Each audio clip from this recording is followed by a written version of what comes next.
اللہ کا ذکر کرتے رہا کرو، چاہے گھر میں ہو یا راستے میں، کیونکہ جس چیز کے سامنے اللہ کا ذکر کرو گے، چاہے وہ پتھر، پھول، درخت یا کچھ بھی ہو، قیامت کے دن گواہی دے گی، یا اللہ تیرا یہ بندہ تیرے ذکر میں مشغول رہتا تھا۔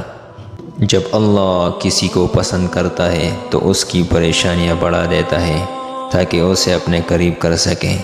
وقت اچھا ہو یا برا، میرا اللہ کبھی بھی ساتھ نہیں چھوڑتا۔ لوگوں سے ڈرنا چھوڑ لو، عزت اللہ دیتا ہے، لوگ نہیں۔ اللہ جب کسی کو اپنی طرف لانا چاہتا ہے تو اسے کسی کے ہاتھوں ضرور توڑتا ہے، تاکہ اسے احساس ہو جائے کہ اللہ کی محبت کے سوا سب محبت فنا ہے۔ جن گھروں میں اللہ کا ذکر ہوتا ہے وہاں سکون، محبت اور برکت نظر آتی ہے۔ مخلوق کی خوشی کے لیے اللہ کو ناراض نہ کرو۔ اگر اللہ سے تمہارا راستہ کٹ گیا تو پھر کوئی بھی تمہارے کام نہیں آ سکتا۔ مقدر اتنی بار بدلتا ہے جتنی بار بندہ اللہ پاک سے رجوع کرتا ہے۔ جب بھی دعا مانگو اپنی اوقات دیکھ کر نہیں بلکہ اپنے رب کی شان دیکھ کر مانگو۔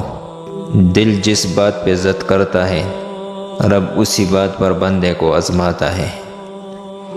بے شک میرا رب وہ ہے جو انسان کی روح کے اندر کی اذیتوں کو جاننے والا ہے۔